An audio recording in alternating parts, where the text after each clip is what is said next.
put in my 2 weeks notice, covert narcissistic supervisor reveals herself. I, 30F, have been working at a super small construction company for the past 2 years. I've put my best foot forward every day, and never had any issues with anyone in the company. As of 3 months ago, they moved me from an in-field coordinator to an accounting position. It was an emergency move as one of the employees stole $80K from the company and they needed an immediate replacement. My new supervisor, we'll call her Mary, 34F, was always super kind to me and we've became pretty good and work friends. While these past couple months have been hell, I hate the new position, and to be fair, I'm not very good at it. So I found a new position and I've been keeping it a secret for a while. I let the owner know first and he was very kind and receptive to it. The issue started when Mary got word of it. She immediately cornered me and started going on this rant saying things like, "Why didn't you tell me? You're being incredibly unfair and selfish. I can't believe you would do this to us, this is unacceptable.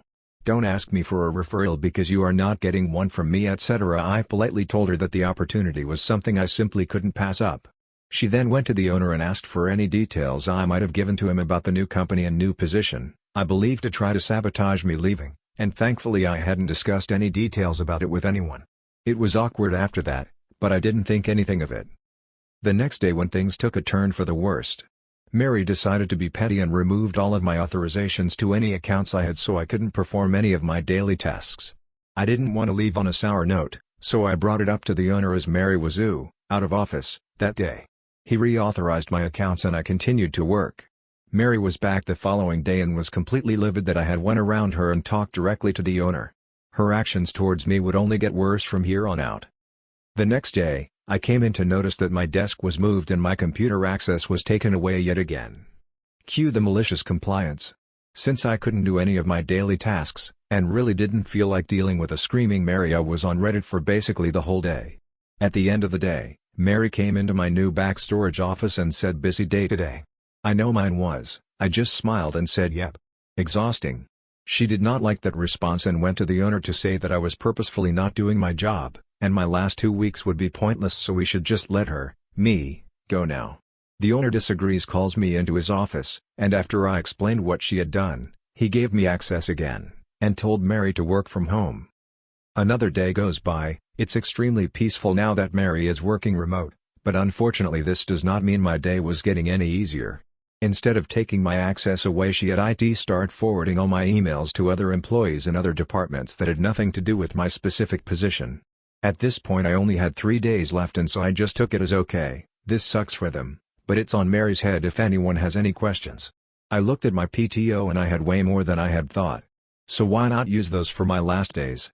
And that's exactly what I did. I was originally supposed to let all vendors know and start forwarding them off to the appropriate people, and interview second-round candidates for my position, but not anymore. The owner was completely okay with it, and understood that Mary was being toxic and that he would have a talk with her about her attitude and position if this continues. Now with my last 2 days, and me being on PTO, I finally thought I was safe from Mary. But lo and behold, she was still holding a massive grudge, as if me leaving my position was a personal attack on her. She called me at 4:30 in the morning, and left me a voicemail saying our company was having an accounting emergency and I need to come in immediately. I called her back about 4 hours later, which she was fuming about, and went on a massive rant about how I'm extremely entitled, I will never get anywhere with my attitude, she's embarrassed for our company to say that I ever worked here, that if she ever finds out where I will be working she will make sure that I'm fired and will never get a job in this town again. I laughed at her, and she went ballistic like when you take a 4-year-old's toy away. Screaming so loud her voice was shaking, saying silly things like I have no respect for her or the company and that I will rot in hell. I hung up on her once she started bringing my family into things. I called the owner and explained to him what happened, which he wasn't shocked about and had told me that when she came in that morning she was going on a rampage like the Tasmanian devil. After finding out why she was freaking out, he promptly fired her. I was shocked since this was such a small company and he definitely needed her. I had heard from another coworker that she ended up destroying a bunch of company property on her way out and now she's facing a lawsuit due to the damages. So thankful she revealed her true self to everyone and that I'm far away from that company and her. Let me know about what you think of the new voice and please like and subscribe.